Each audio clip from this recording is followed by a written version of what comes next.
The Ledge, an adventure story of friendship and survival on Mount Rainier. By Jim Davidson and Kevin Vaughn. Read by Jim Davidson. Copyright 2011 by Jim Davidson and Kevin Vaughn. This unabridged audiobook is published by arrangement with Ballantine Books, an imprint of the Random House Publishing Group, a division of Random House Incorporated, and was produced in the year 2011 by Tantor Media Incorporated, which holds the copyright thereto. Dedicated to Mike Price. June 23rd, 1992. Dear Mike, Jesus, man, I'm sorry. I can't believe this happened to you and to us. I swear to God, Mike, I didn't mean to fall into that crevasse, and I certainly didn't want to pull you in behind me. Everyone tells me it was all an accident, and that it could have been the other way around just as easy. I suppose they're right. I really enjoyed our climb. God, weren't our bivouacs wild?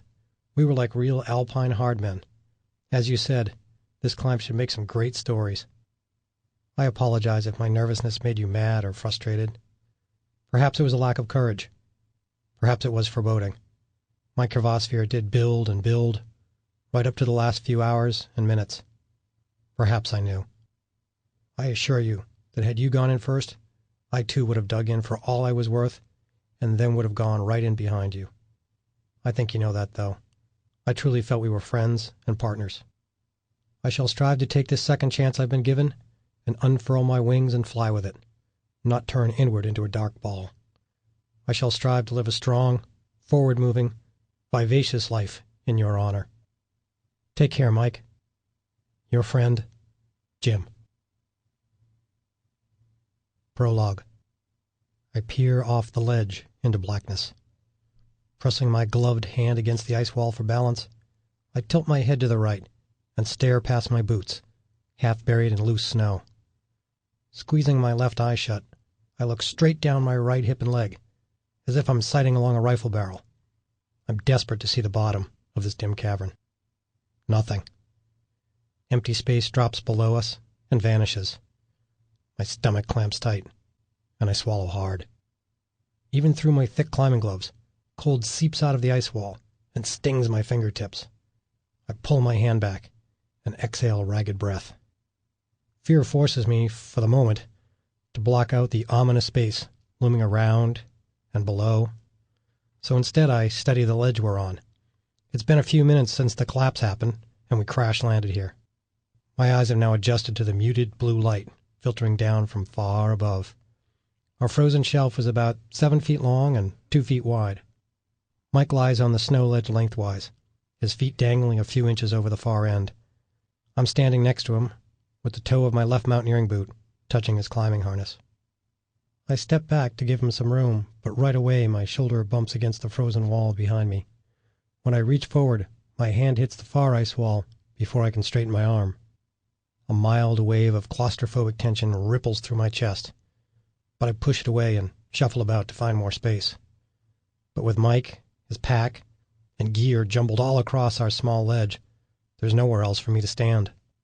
One long strand of yellow climbing rope loops off the ledge just beyond Mike's head, so I bend over to reel it back in before it snags on something. With my head down low, I feel wetness drip off my nose. I run my forearm across my face and see dark smears on my jacket sleeve. Blood. Retrieving the rope forces me to confront the dark space beneath our ledge. Fighting to stay calm, I focus on trying to figure out where we are inside the glacier and how much deeper the crevasse stretches beneath us. The rope droops down at least 20 feet without touching anything. Beyond that, I see nothing. Deep below me, the glacial sidewalls are nearly as black as the crevasse itself. I can distinguish them only by the glint of weak light reflecting off the ice. The walls pinch closer until the gap between them is less than a foot across. I'm not going down there. To my right, the crevasse stretches laterally away from me as it tunnels more than 100 feet farther into the mountainside. It's like looking into a dark, narrow alley, just 2 feet across, squeezed between towering buildings.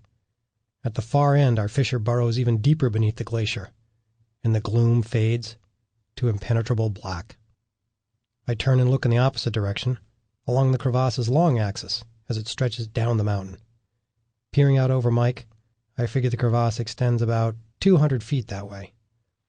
I pull in a sharp breath and hear my hiss echo off the ice wall. This slot is enormous.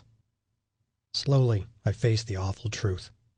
We're stuck on a tiny ledge, trapped alone inside this miles-long glacier. God only knows how far down we are. I haven't dared to look up yet. But there's no question about it. We're deep, deep inside. It happened so fast. 1 second we were descending the mountain, nearly finished with the most remarkable alpine climbing experience of our lives, just hours after summiting Mount Rainier. Then a step, a single treacherous step, in the wrong spot. The snow bridge collapsed, and in a second I was falling, dragging Mike in behind me. Falling. And now this, trapped in a crevasse. I drop my head and stare at my green plastic boots. I'm shocked by the massive space below us, on both sides of us, above us. It feels as if the weight of all the air in the huge cavern is squashing me. By looking down and to the sides, I had hoped that I might find a simple exit. But now it's clear. The only way out is up. I steel myself to face that reality, to determine how far the distance to the glacier's surface really is. Leaning my forehead against the ice wall, I close my eyes, blow out a long breath, and try to find some calm. I need a minute before I can look. Rocking from one foot to the other, I hear the snow squeak beneath my boots. When I shift my arm, my Gore-Tex jacket crinkles against itself. Water drips on my sleeve, falling from somewhere high above me. Stoically, I straighten up tall and begin lifting my gaze. 20 feet above me, I see the sidewalls of ice flare away from each other as the crevasse cap expands to around 4 feet across, then maybe 6. My eyes travel up.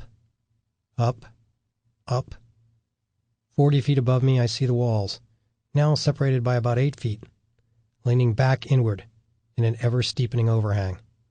In the blue light closer to the surface, I can make out lumpy blobs of ice frozen to the sidewalls. My neck strains. About 60 feet above me, the left wall juts out, forming an overhanging ice roof that would be impossible to free climb. A sense of dread washes over me. Resting my right hand on the wall for support, I curl my upper body backward so I can finally stare straight up. Far above, back at the glacier surface, the entire crevasse is capped by a huge roof of snow. In some places up there, the snow bridge that spans this crevasse is thick enough to block all light, and from beneath, the bulbous ceiling appears black. In other places, the deceptive snow layer is so whisper-thin that soft light glows from its underbelly. My eyes lock on the most vital feature. Directly over my head rests a small, irregular circle of bright white light. It's sunlight spilling through the jagged hole that opened beneath my feet and swallowed us. The sky above the glacier is presumably still blue, but I can't see it. The intense light pouring in blinds me. That sunlit hole is the only way out of here, the only way back to life.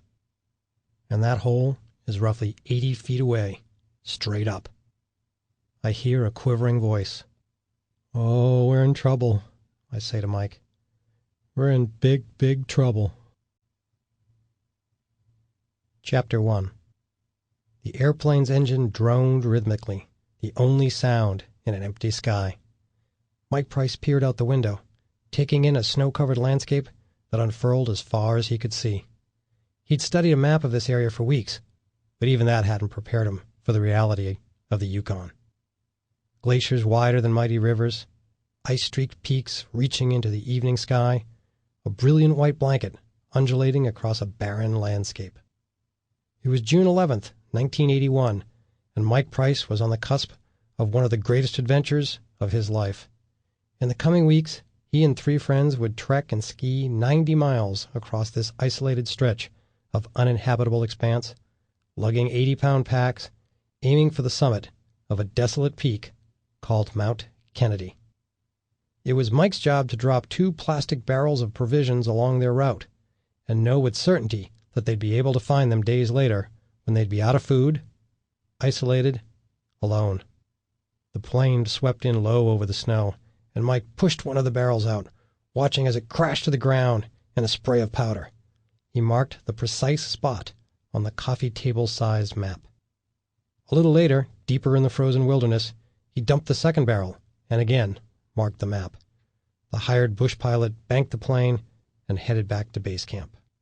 Later that night, in his tent, Mike cracked open a leather-bound journal, lifted a black ballpoint pen to page 46, and began writing. "Tomorrow we're off. For real." The magnificent desolation he'd seen out the plane's window riveted him. "I find it difficult to write.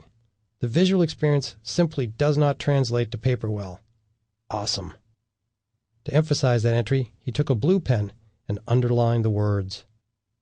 In the coming weeks, Mike would learn things about himself that would help shape his destiny, that would one day lead him to a snow-capped mountain near Seattle. During those long, muscle-numbing days in the Yukon, not only did he see things he'd never forget, but he was able to reaffirm in himself something he'd always known, something his parents had seen too when he boxed older, bigger boys as a kid, or when he'd loaded up his backpack and headed into the woods alone as a teenager. Mike Price was tough. He could survive hunger, weariness, and fear. Mike was 23 years old in the summer of 1981, a native of Pauls Valley, Oklahoma. The son of an air traffic controller, he'd already led an exciting nomadic life. Military school, college in Colorado and Montana, work in Wyoming, and lots of time in the mountains. Now the four friends, Mike, Andy Thamert, Bob Jameson, and Bob's brother Lee, were ready to reach for a dream that was as audacious as it was difficult. They planned to make their way across the ice and emptiness of the St. Elias Mountains in the Canadian Yukon, then climb Mount Kennedy, a steep, snow-crusted peak. Named in memory of the late president after he was murdered in Dallas, it had first been climbed in 1965 by Robert F. Kennedy and a team of experienced mountaineers on a trip sponsored by the National Geographic Society. Mike and his buddies would spend 37 days in unforgiving country, beginning in the mud along the Slims River, and then, roped together in their climbing harnesses, trekking through endless fields of ice and snow. They would cross 7 major glaciers, go 34 days without seeing another human being, run short of food, fight off overpowering boredom and tension, and skirt yawning crevasses that threatened to consume them. "I will always remember the trip as being equally difficult, beautiful, and desolate," Mike would write near the end of the journey. No one who'd known Mike Price as a kid would have been surprised to learn that he would one day possess the confidence to set out into the Yukon with 3 friends, and that they would rely on their wits and little else to get home alive. Small and skinny all his life, with a bowl cut of blonde hair, he was self-assured beyond his size and years. After he advanced in a junior high spelling bee, he told a reporter for the local paper that he wasn't surprised. "I've got momentum," he said. "The price is right." He was barely a teenager when he uttered those words, but they illustrated the combustible mix of mischievous joy and wit that would form the core of his personality. He drove his mother crazy at times, his curious preteen mind fueling a motor mouth that seemingly wouldn't quit. They'd be out in the station wagon, Donna Price up front, Mike leaning over from the back seat, yammering on about the army, about soldiers, making it up as he went, like a junior Dick Vitale, one sentence crashing into another and then another, no hint that an ending was coming. Sometimes he'd go on for so long that his mother would think silently about offering him $1 to just be quiet. Over the years, as he grew older, his parents and his younger brother Darrell saw a gentle transformation. Mike grew to be more introspective, and he would sit in a gathering and listen rather than yammer. After his family moved to Colorado, an abiding love of the outdoors blossomed in Mike, and as it did, he developed an inner confidence. He was the son who, as a teenager, ventured up Poudre Canyon, west of Fort Collins, Colorado, camping out in weather so cold that, family legend would have it, he used a frozen stick of summer sausage to drive his tent pegs into the icy soil.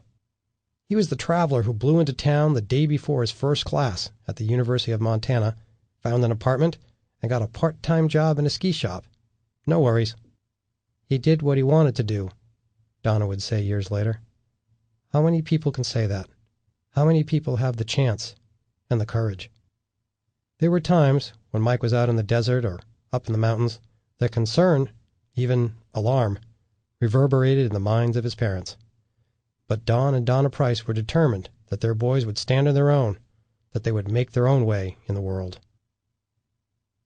Mike carried his bravado with him to the Yukon, where the 4 young men, unknowns and never-wases, as he described them beforehand, fought through at times horrific weather in their quest to climb a peak few had ever visited. Near the summit of Mount Kennedy, rocked by blast of wind, blinded by sheets of snow, they found they could go no farther. Bitter cold froze their eyelashes together when they dared close their eyes for longer than a blink. In that no-man's land, only a few hours from the summit, Lee Jamison, then just 17 years old, stopped, his hands numb. Bob, 7 years his brother's senior, sidled up to Lee and slipped off his frozen mitts, replacing them with his own. Andy and I moved behind, Mike would write of the moment. At 12,500 feet, the climb is over. Simultaneously, all 4 of us know it, but stand dumbly in the blowing snow, waiting for Bob to speak. Less than 1,400 feet from the summit. No one wants to be the first to give in. We are so close. We have come so far. It was July 4th, 1981, their 23rd day in the mountains. As they started down and began the 90-mile trek back, a sense of dread swept over Mike. Thinking about the descent, I worry about falling on the steep slopes below, he would write. I picture myself sliding sideways, head downward, into an open crevasse, with snow pushing up the sleeve and collar of my jacket, packing into my clothes. As he skied, roped to one of his partners, it almost happened. Bracing into a tight turn above a particularly ominous crevasse, I push my skis and nothing happens.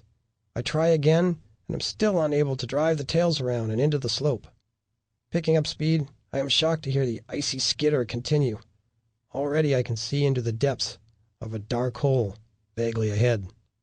I feel the blood pulse through my neck, grip my ski poles tightly, and give an all-out oomph into the mountain, slamming to a stop. Later, as he crawled across an 8-foot snow bridge spanning a giant glacial crack, one arm punched through. He scurried across, shaken, and then sweated it out as each of the others crossed. Everyone made it. A day later, Mike lay in the tent, tired, hungry, homesick. A kind of melancholy gripped him. He'd filled his journal, even writing inside the back cover.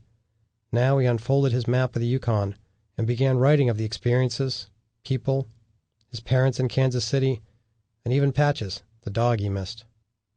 I longed for warm days in the woods, the aspen trees, the green pines, the blue lakes, dirt and rock under my feet, and very much for the hot sun deck in KC, listening to the ball game on the radio with Dad and Patches, Mom cooking supper, snacking on chips, having something real to drink, in anticipation of a large, tasty, brim-filling meal of solid food. I think I am the most pronounced in the group in missing these, though I don't bitch about it. Just say that I miss them, and let it go at that. Handwriting, some of it neatly printed, some of it wandering sloppily downhill, would eventually fill every inch of the map's milk-white backside. We are completely isolated, no contact whatsoever with the outside world, no radio. We have not seen another person in about 3 weeks. Psyched for the return only because each step is a step toward home. It cannot pass quickly enough, like waiting for Christmas when I was a kid. I'm so moody and sensitive both, and I'm finding out that while I have a lot of stamina, I don't have endurance on the same plane. Day in, day out, heavy-duty ski packing wears my body down badly. I look forward to this fall, and even before then, I look forward with unprecedented eagerness to see Mom, Dad, Patches, Daryl, and the relations at the family reunion. The cloud has passed from my son, and from this trip I have restored my pride, fiercely, and even more so and unexpectedly so, have gained a sense of humility, of niche, I've never had before. Chapter 2. Holding the ice axe in my right hand, I probe the glacier ahead. The axe shaft sinks in 6 inches, and the snow feels solid, so I step forward. My boot settles into the soft, wet slop up to my ankle. Probing before each step is exhausting, but necessary as I check for hollow snow bridges that could conceal yawning glacial crevasses. I probe again, feel firm snow, and sink to my ankle as I take another step. The air is calm, and the midday sun is strong on this first day of summer, June 21st, 1992. We can't see or hear any other climbers. The snow before me lies smooth and flat and blindingly white as we descend from the summit of Mount Rainier. I flip aside the rope that leads back 50 feet to Mike. Looking at the glacier in front of me, I see no cracks, sags, or aberrations. I stab my ice axe shaft into the snow, and it sinks in the usual 6 inches before resisting. Stepping forward, I press down my right boot. I sink to my ankle, and then my shin. Snow seems deep here. Momentum pushes me forward, and more weight rocks onto my front foot. Oddly, my boot is still settling into the soft snow. It should feel firm by now. I sink almost to my knee. What the? The ground beneath my foot caves. Snow's collapsing. A burning electric shock of fear jolts my body. Before I can even say it or think it, my body knows what's happening. I'm on a snow bridge across a hidden crevasse, and it's giving way. I'm falling into the mountain. Instincts take over. As I scream a warning to Mike, "Falling!" My right leg locks to avoid stepping down any farther. But there's no stopping. Inertia carries me forward, and I sink faster into the snow, up past my knee. My scream sounds like a scared shout from the other end of an empty house, and the confused terror in my own voice sends a second wave of adrenaline burning through my veins.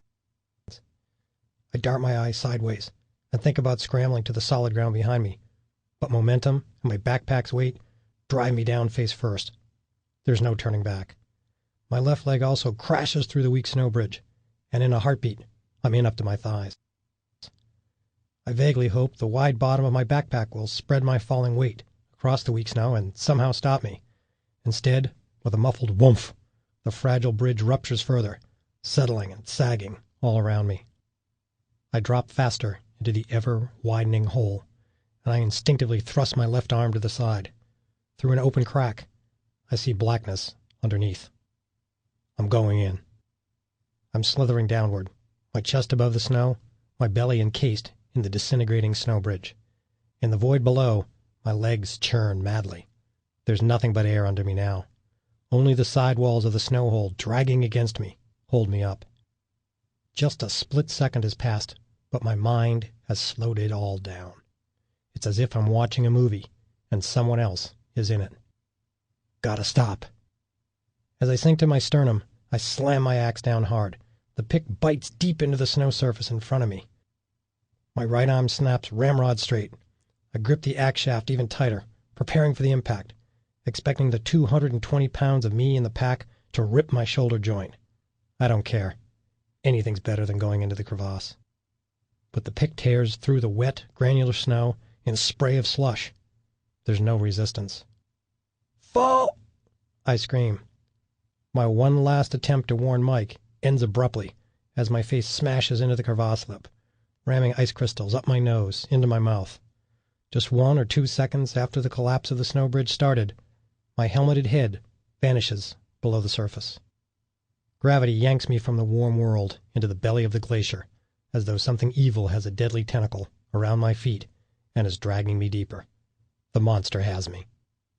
As my head passes through the snow bridge, blackness and menace envelop me, and crunchy snow grinds against my ears. Sharp ice crystals scrape skin off my nose and forehead. My shoulders feel pressed from the sides as they squeeze through the snow bridge. Then the battering and scraping and squeezing suddenly stop. For maybe half a second, I'm relieved. Then I get it. It's not that I've stopped falling. I've been spit out the bottom of the snow bridge. I frantically wave my arms and legs in the blackness, but feel nothing. I'm no longer touching anything. With no sensory input, for a split second, I feel magically suspended in midair. In reality, though, I'm accelerating down. In a vain attempt to stop, I swing my ice axe blindly in front of me as I fall. It swishes through the air. I can't reach either side of the crevasse. My gut warns me that I'm going for a big ride. I start guessing how far I'm falling. 10 feet. Mike's on his belly, digging in hard with his axe and boots. The fall should be short. When he gets hold, the rope will jerk taut and stop me. Any second now. I feel no reassuring yank of the rope. 20 feet. I try to swing my ice axe again, desperate to hook something, but my arm feels funny. The nylon leash has slipped off my wrist. My axe is gone. I can't stop myself now. 30 feet. I'm going too fast. Mike should have stopped me by now. Something's wrong. Barely controlled fear erupts into terror. I've been falling feet first, but now the high, centered weight of my pack rotates me sideways as I plummet. Instinctively, I jab my arm out into the darkness, groping for a place to grab hold. I can't see it, but I feel an ice wall, hard as concrete, race past my gloved fingers, the nylon screaming as it skims along. 40 feet. We're almost out of rope. 50 feet. If I'm really in 50 feet, that means Mike's been dragged almost to the crevasse lip. He's running out of space. Come on, Mike. Dig in. Dig in. Stop us. The rope tied to my waist harness jerks, and for a brief instant, I think Mike's done it, that his axe and boots finally caught hold, and he's arrested my fall. We're going to be okay. Then the rope goes slack, and I accelerate even more madly than before. Lost in my own fear, 50 feet below him, I can't hear or see Mike, but I suddenly feel his presence. I know he's here. I've dragged my friend into the crevasse with me. Without Mike as a counterweight digging in, we're both headed for the bottom. Roped together, we soar through the blackness. We've had it. Chapter 3. Dad wrapped the rope around his waist twice and briskly tied the knot without a word. I heard his voice in my mind anyway, repeating the mantra he taught me for tying a proper bowline. The rabbit comes out of the hole, around the tree, and back in the hole. I was 12 years old. The tawny, braided manila rope draped along the leg of his paint-splattered pants. He handed me his lifeline, and our fingers touched. His wide calluses made my hands seem pathetically soft. "Do you understand what you have to do?" he asked as we stood on the building's roof. "Yeah, I think I got it." "Good. I outweigh you, so back over the other side." The big storage shed hunkered in a remote corner of the Federal Natick Labs in Natick, Massachusetts. I slid my butt off the building's crest and moved downhill 2 feet. Struggling for purchase on the slick metal roof, I edged one boot against a panel seam and dug my other heel into a jagged rivet head. From below us, back down the ladder, I heard a steady, mechanical hum. The spray gun idled, ready for Dad to squeeze the trigger and shoot out a thick coat of protective tar onto the roof. Having me on the opposite side from Dad let me see him, but gave us some mechanical advantage in case he fell. The extra force required to drag me back up and over the roof's apex should slow us both enough so that I could probably stop him. It was my first time pulling ropes for anyone, and I was terrified. Dad was going to spray, and I had been recruited to hold his safety line. I knew that once he started, the big pneumatic pump would chug out viscous tar so fast that Dad would have to run back and forth to prevent a thick mess we would then have to clean up. With the tar flying and Dad scrambling, my job was to pull in the rope when he ran toward me and feed out slack when he scampered away. Taking the rope too slowly, and the excess would pile up and trip him. Feed out slack too slowly, and the line could jerk him off his feet. If Dad stumbled for any reason, I had to make sure he didn't plunge off the roof to the pavement 30 feet below. If I blew it, my dad was going to hit the ground. "You ready?" "I guess so." "There's no I guess so. You have to keep me on the roof." "I know, but what if I get tired or can't hang on?" "Wrap the rope around your arm or your leg. Bite it with your teeth. I don't care. Just hang on. Remember, there's no letting go." Trying to look brave, I nodded my head at Dad, and he nodded back. He pulled the trigger, the spray gun screamed like a jet, and high-pressure tar blasted out. Dad dashed down the sloped roof, and my arms flailed as I let out slack. When he got one step from the edge, he extended his reach and coated all the way to the drop-off. Then he scurried up the roof, spraying his way back toward the ridgeline. Loose rope piled around and on me as I yarded it in. We maintained this frantic pace for a few minutes before Dad released the trigger. He stopped near the... Sample complete. Ready to continue?